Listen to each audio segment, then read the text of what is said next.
नमस्कार दोस्तों, मैं डी प्रसाद आपका बहुत बहुत स्वागत करता हूं हमारे इस YouTube चैनल पर। आज हम दोस्तों छत्तीसगढ़ जीएस से संबंधित कुछ महत्वपूर्ण जानकारियों को देखेंगे और ये जितने भी तथ्य है, जितने भी फैक्ट है दोस्तों, वो करेंट अफेयर से संबंधित है। ये जितने भी करेंट अफेयर है दोस्तों, वो लाइफ टाइम करेंट अफेयर है।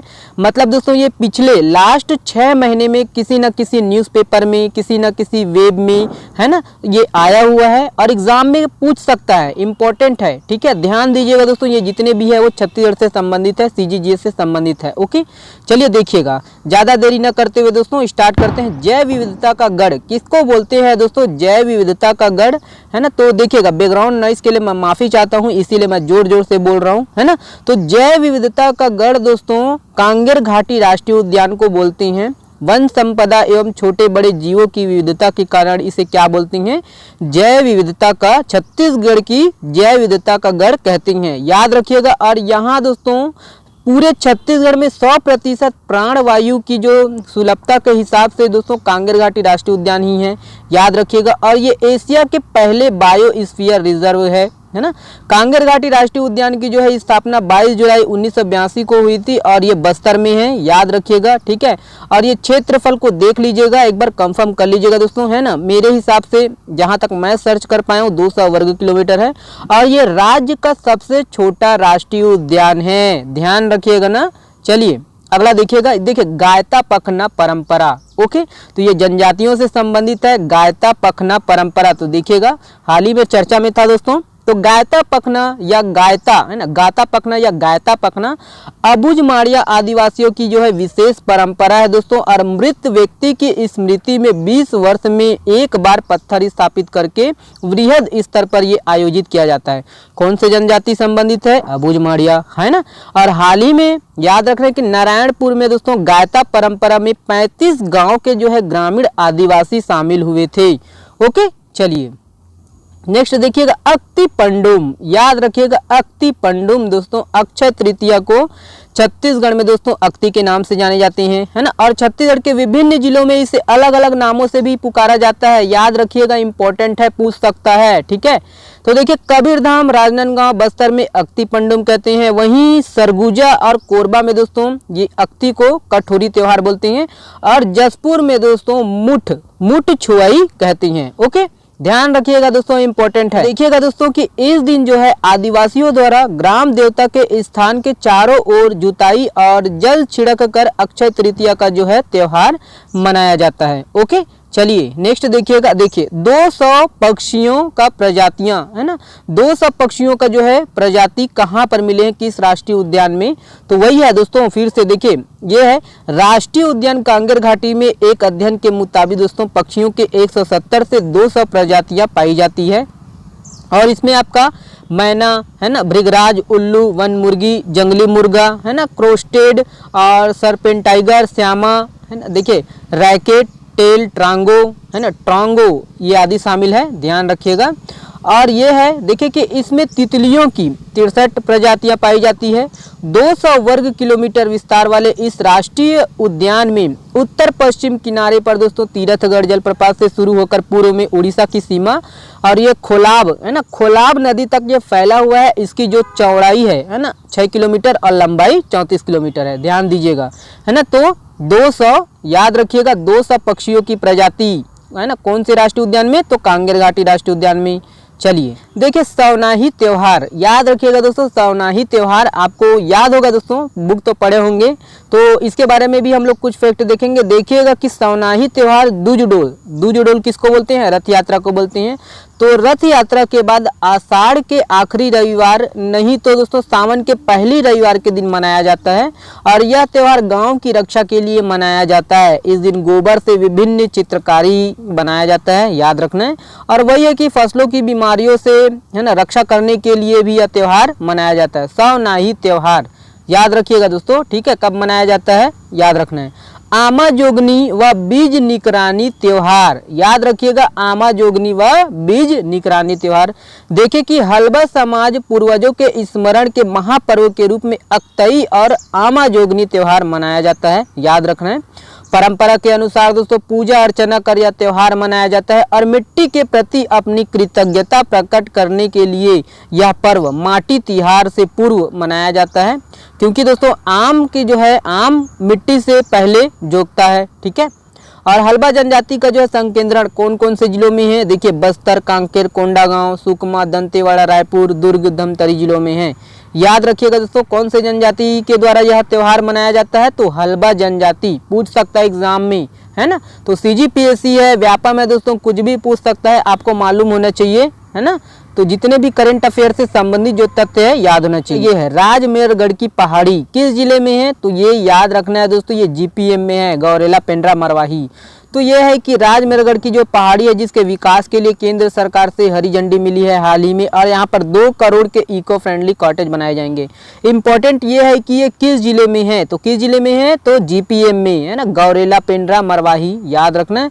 और हाल ही में मुख्यमंत्री भूपेश बघेल ने दोस्तों इसे ध्यान केंद्र और पारंपरिक बैगा हाट के निर्माण की घोषणा की थी, है ना। तो इसीलिए ध्यान रखना है कौन से जिले में है, तो जीपीएम में है। ओके, चलिए नेक्स्ट देखिएगा। और ये भी देख लीजिए कि राजमेरगढ़ की जो ऊंचाई है, ऊंचाई के मामले में ये 282 फीट अधिक ऊंचा है। अमरकंटक की जो ऊंचाई है 3438 है, और वहीं राजमेरगढ़ की जो पहाड़ी है 3720 फीट है। ओके, चलिए नेक्स्ट देखिएगा। ये छोटा छोटा जानकारी है, याद रखना है ना। ओके, ये तो हो गया है। ओके, देखिए मृतक स्तंभ, और मृतक स्तंभ तो सबको पता ही है दोस्तों। ठीक है, देखिए फिर भी इम्पोर्टेंट है, पढ़ लेते हैं। देखिए नारायणपुर जिले के अबुझमाड़ सहित दक्षिण बस्तर में माड़िया और मुरिया जनजातियों में मृतक स्तंभ बनाने की प्रथा पुरातन काल से प्रचलित है, और स्थानीय बोली में इसे माड़िया खंभा या मुरिया खंभा के नाम से जाना जाता है। ओके, देखिएगा कि प्राचीन समय में जनजातियों के पूर्वजों को जहां दफनाया जाता था वहां दोस्तों 5 से 6 फीट ऊंचा पत्थर रख दिया जाता था, लेकिन अब बदलते समय के साथ इस परंपरा में भी बदलाव आया है दोस्तों। अब दफनाए गए स्थान पर सुंदर चित्र बनाए जाते हैं, पेंटिंग किए जाते हैं, रीली के रूप में होते हैं, है ना। तो इसे ही क्या बोलते हैं, मृतक स्तंभ बोलते हैं। तो आधुनिक का थोड़ा अलग है, ओके, प्राचीन का थोड़ा अलग है ना, ध्यान दीजिएगा। चलिए ये है, और भी है, ये भी, इसको भी देख लीजिए दोस्तों। ये है, देखिए वर्तमान समय में माड़िया व मुरिया जनजातियों में सभी लोगों का जो है मृतक स्तंभ नहीं बनाया जाता है दोस्तों। जो व्यक्ति क्या होता है, परेगन होता है, मुखिया होता है, गांव का पुजारी होता है, पटेल, सिरहा, गायता या शिकारी होते हैं। अच्छा शिकारी ना, सब शिकारी नहीं, अच्छा शिकारी, नृत्य कलाकार, और जो गाँव के लिए जो अच्छा कार्य करता है उन लोगों का ही जो है मृतक स्तंभ बनाया जाता है। ओके, चलिए नेक्स्ट देखिएगा। ये है लाटा त्यौहार। तो इम्पोर्टेंट है दोस्तों लाटा त्यौहार, जितने भी बताए जा रहे हैं दोस्तों ध्यान रखिएगा, और अधिक से अधिक प्लीज़ दोस्तों अधिक से अधिक शेयर करिएगा, है ना। इतना है ना, जंगल में आकर रिकॉर्डिंग कर रहा हूँ मैं, है ना, तो शेयर करिएगा। लाटा त्यौहार, तो लाटा त्यौहार है दोस्तों, देखिए पंडो जनजाति समुदाय प्रकृति के साथ निर्भरता स्थापित करते, है ना, लाटा त्यौहार मनाते हैं। प्रकृति के साथ क्या करने, निर्भरता स्थापित करने के लिए लाटा त्यौहार मनाते हैं, और इसे प्रकृति पूजा से भी जोड़कर देखा जाता है। और यह त्यौहार चैत्र शुक्ल पक्ष के नवरात्रि के समय मनाया जाता है। कब, चैत्र शुक्ल पक्ष नवरात्रि के समय, याद रखिएगा। ओके, चलिए देखिएगा। ये है, और भी है कि करीब 1 पखवाड़े तक मनाने वाला यह त्यौहार जब आम के पेड़ों में बौर लगे होते हैं और महुआ गिरना आरंभ हो जाता है, तब प्रकृति प्रेम के आगोश में पंडो जनजाति के लोग एकजुट होकर प्रसन्नता के साथ यह त्यौहार मनाते हैं, लाटा त्यौहार। ठीक है, कौन से जनजाति, पंडो जनजाति, याद रखिएगा। ओके, चलिए देखिए हटकेश्वर नाथ मंदिर। तो ये हटकेश्वर नाथ मंदिर इंपॉर्टेंट है, देख लीजिए कि हाल ही में चर्चित दोस्तों छत्तीसगढ़ का सबसे प्राचीन शिव मंदिर हटकेश्वर नाथ, यह रायपुर जिले के खारून नदी के तट पर स्थित है, महादेव घाट पर स्थित है, याद रखना है। और यहाँ हर वर्ष वही सावन के महीने में एवं महाशिवरात्रि के समय मेला लगता है। इसे हटकेश्वर नाथ धाम एवं महादेव घाट मंदिर के नाम से भी जाना जाता है। ओके, याद रखिएगा। और इस मंदिर का जो निर्माण है 1402 ईस्वी में कलचुरी वंश के राजा ब्रह्मदेव, है ना, ब्रह्मदेव ने करवाया था, ध्यान रखिएगा। चलिए देखिए ये वाला मंदिर का नाम आप सुने नहीं होंगे दोस्तों, काफ़ी चर्चा में था ये भी, भगवान नृसिंह और विवंची नारायण मंदिर, याद रखिएगा। तो देखिए भगवान नरसिंह और विवंची नारायण मंदिर रायपुर जिले में स्थित है और यह शहर का दोस्तों इकलौता नरसिंह का मंदिर है। ठीक है, भगवान नरसिंह की जो है अष्ट धातु से बनी 1000 साल पुरानी प्रतिमा है यहाँ पर, जो ठंड में गर्म और गर्मी के दिनों में ठंडी रहती है। ध्यान रख रहे हैं दोस्तों, इम्पोर्टेंट है। चलिए सभी इम्पोर्टेंट है, बताने का मकसद वही है कि सबको रखना याद।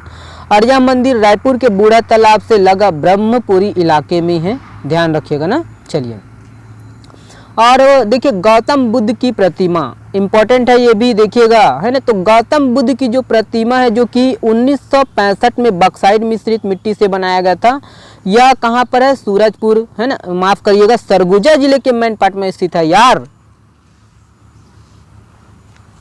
मारोगे का भाई?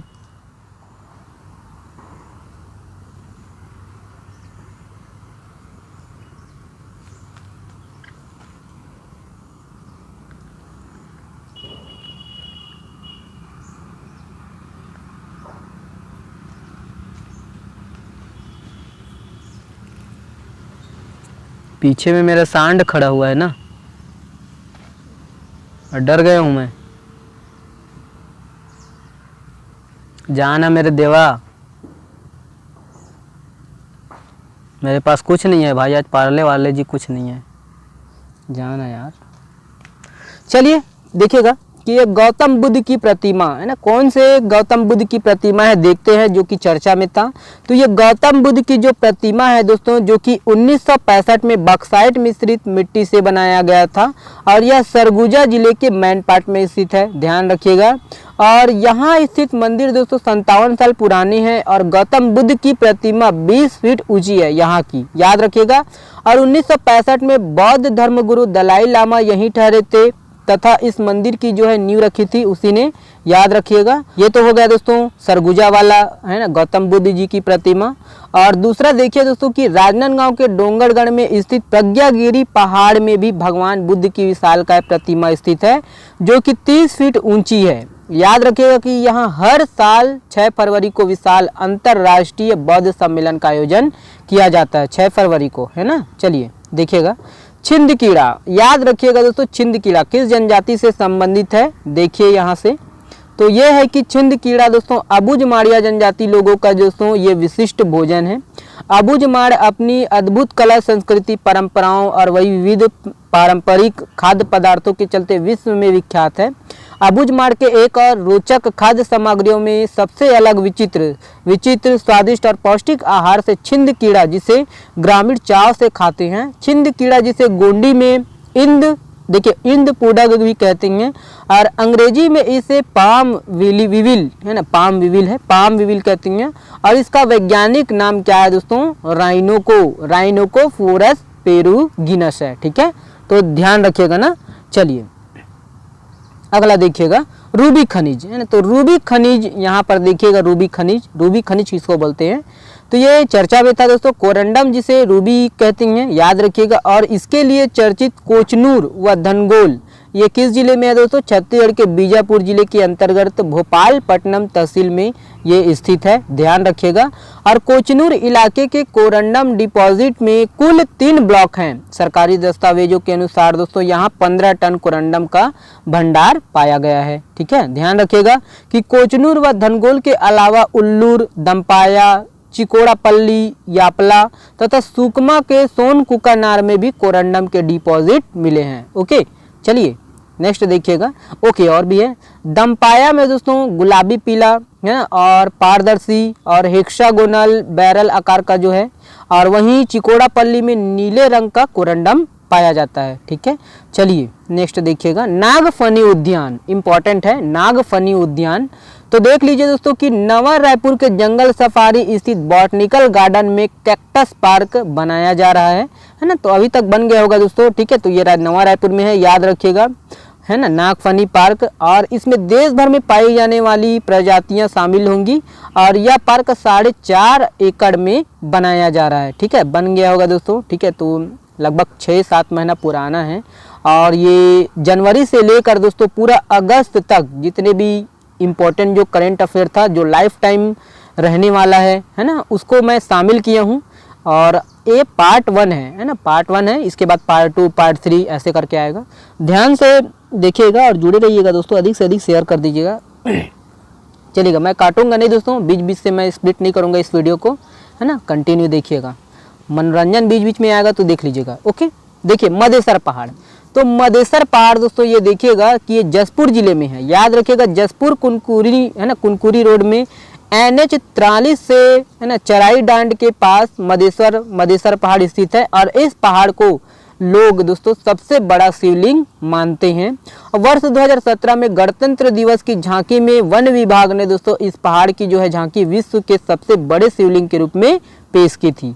किस जिले में है मदेसर पहाड़? तो जसपुर जिले में है। ओके, देखिएगा कि क्षेत्र में जो है यह पहाड़ लोगों की धार्मिक आस्था का केंद्र है।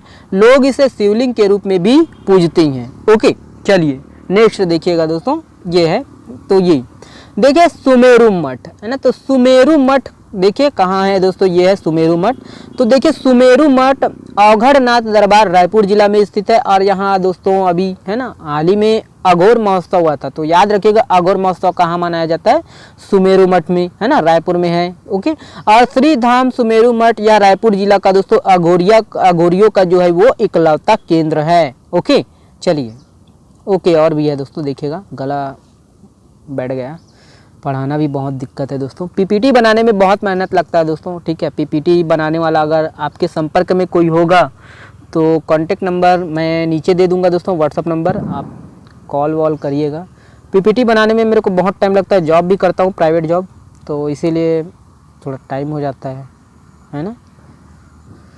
हाँ, शेयर कर दीजिएगा दोस्तों। चलिए देखिए मठ में जो है गुंबद श्री यंत्र बनाया गया है और इसमें 43 तिकोनी हैं और हर तिकोनों में पारस से बनी शिवलिंग की स्थापना की गई है। ओके, चलिए नेक्स्ट देखिएगा देव पांडुम इंपॉर्टेंट है दोस्तों। ये किस जिले में है? तो सबसे पहले याद रखना है कि देव पांडुम जो कि छत्तीसगढ़ के बालोद जिला में है दोस्तों। याद रखना है कि यहाँ स्थित प्राचीन गुफा में देवी देवताओं की जो है मूर्ति विराजमान है। साथ ही यहाँ स्थित झरना पर्यटकों के लिए आकर्षण का केंद्र बना हुआ है। ठीक है, ध्यान रखिएगा कि मान्यता है कि गुफा में अकुत खजाना है, इसी कारण यह चर्चा का विषय बना हुआ है। अगला देखिएगा दोस्तों, देखिए झीरम घाटी शहीद मेमोरियल। तो ये है आपका देखिए बस्तर में है, जगदलपुर के लाल बाग मैदान में झीरम घाटी शहीद मेमोरियल का जो है हाल ही में लोकार्पण किया गया है। पूछ सकता है झीरम घाटी शहीद मेमोरियल किस जिले में है? तो बस्तर में है, याद रखिएगा, है ना। तो ये है कि झीरम घाटी शहीद मेमोरियल 32 शहीदों की याद में स्थापित किया गया है। और याद हो कि आपको दोस्तों 25 मई 2013 को सुकमा से है ना केशलूर आ रहे काफिले पर दरभा के झीरम घाटी में नक्सली हमले में मारे गए शहीदों की जो है प्रतिमाओं का जो है अनावरण मुख्यमंत्री ने किया है, याद रखना है ना। ठीक है, चलिए देखिएगा गजमार पहाड़ी। तो देखिएगा दोस्तों गजमार पहाड़ी, तो देखिए कि रायगढ़ जिले में दोस्तों है ना 550 फीट ऊंची गजमार पहाड़ी स्थित है और यहाँ भगवान शंकर और हनुमान जी की मंदिर है। किस जिले में है? तो गजमार पहाड़ी रायगढ़ जिले में है, याद रखिएगा। और मंदिर दोस्तों बेहद प्राचीन है, इसकी स्थापना की जो है पुख्ता जानकारी नहीं है। और 7 साल पहले यहाँ दुर्गा देवी का जो है मंदिर बनाया गया था। और बाल समुंद इलाके में 60 दशक में एक हाथी की ट्रेन से कटकर मौत हो गई थी और इसी कारण दोस्तों इस पहाड़ी का जो नाम है वो गजमार पहाड़ी रख दिया गया है। ओके, चलिए देखिएगा पिलखा पहाड़, है ना। तो पिलखा पहाड़ किस जिले में है? तो देखिएगा पिलखा पहाड़ दोस्तों जो कि अंबिकापुर सरगुजा जिले में स्थित है। और पिलखा पहाड़ पर दोस्तों देखिए ये बाइक ना लोग कैसे चलाते हैं और कैसे सहन करते हैं पता नहीं, क्या करें, असामाजिक तत्वों से तो लोग परेशान हैं। चलिए छोड़िए, देखिएगा पिलखा पहाड़, है ना। पिलखा पहाड़ पर डोभी झरना व पास ही दोस्तों स्थित काफ़ी लंबी पुराना गुफा सहित पॉइंट पेड़ पत्थरों से निकला चढ़ाई रास्ते में लोगों के आकर्षण का केंद्र है। वही है देखिए कि पर्यटन क्षेत्र को बढ़ावा देने के लिए इसे इको टूरिज्म पार्क के रूप में विकसित किया जाएगा। पिलखा पहाड़ किस जिले में है? तो सरगुजा जिले में है, याद रखिएगा, अंबिकापुर के अंतर्गत। ठीक है, चलिए नेक्स्ट देखिएगा। ओके, देखिएगा रेल इंडस्ट्रियल पार्क, है ना। तो बहुत टाइम लगता है वाकई में दोस्त। तो देखिएगा रेल इंडस्ट्रियल पार्क, तो ये है रेल इंडस्ट्रियल पार्क। मैं भी कोचिंग लाइन से जुड़ा हुआ दोस्तों, ठीक है, इसीलिए थोड़ा थोड़ा अनुभव आपके साथ शेयर करते रहूँगा। तो रेल इंडस्ट्रियल पार्क दोस्तों मुख्यमंत्री भूपेश बघेल के द्वारा हथखोल भिलाई में नवनिर्मित जो है रेल इंडस्ट्रियल पार्क का जो है लोकार्पण किया गया है। और यह रेल पार्क 32 भूखंड में स्थित है। ठीक है, ध्यान रखिएगा ना। माटी पूजन दिवस तो वही है, देखिएगा माटी पूजन दिवस है। तो छत्तीसगढ़ में दोस्तों अब अक्षय तृतीया को क्या माटी पूजन दिवस के रूप में मनाया जाएगा, याद रखना है। और अभी पिछले दोस्तों 3 मई को क्या था, अक्षय तृतीया था, याद रखना है, अक्ति बोलते हैं इसको। इसका उद्देश्य यही है कि जैविक खेती को बढ़ावा देना है, माटी पूजन दिवस का ध्यान रखिएगा। महुआ प्रसंस्करण केंद्र, तो महुआ प्रसंस्करण केंद्र दोस्तों कोंडागांव जिले में महुआ प्रसंस्करण केंद्र की स्थापना की जाएगी, वही है, याद रखना है। बाकी ये सब पढ़ लीजिएगा आप। और इसके तहत दोस्तों कोंडागांव जिले में महुआ प्रसंस्करण और बस्तर जिले में इमली प्रसंस्करण केंद्र की, इमली प्रसंस्करण केंद्र बस्तर जिला और महुआ प्रसंस्करण केंद्र कोंडागांव जिला। ओके, चलिए देखिएगा, ये इंपॉर्टेंट है दोस्तों, रविंद्रनाथ टैगोर जी, है ना, ध्यान दीजिएगा, रविंद्रनाथ टैगोर जी पूछ सकता है एग्जाम में। तो हाल ही में दोस्तों गुरुदेव रविंद्रनाथ टैगोर जी की जो है 82वीं पुण्यतिथि मनाया गया है ना, 7 अगस्त को उनका जो है निधन हुआ था। और 104 वर्ष पहले दोस्तों 1918 में वे अपनी पत्नी के साथ गौरेला पेंड्रा मरवाही जिले के गौरेला के सेनिटोरियम आए थे, है ना, कौन से जिला, जीपीएम, याद रखिएगा। और वहीं कोलकाता से बिलासपुर होते हुए पेंड्रा रोड स्टेशन पहुंचे थे। टीबी बीमारी से गुरुदेव रविंद्रनाथ टैगोर जी की पत्नी मृणालिनी देवी, याद रखना, उपनाम बीनू, वो ग्रसित थी, जिनका इलाज कराने के लिए वो गौरेला पेंड्रा मरवाही जिले आए थे, गौरेला आए थे। ठीक है, ध्यान रखिएगा ना।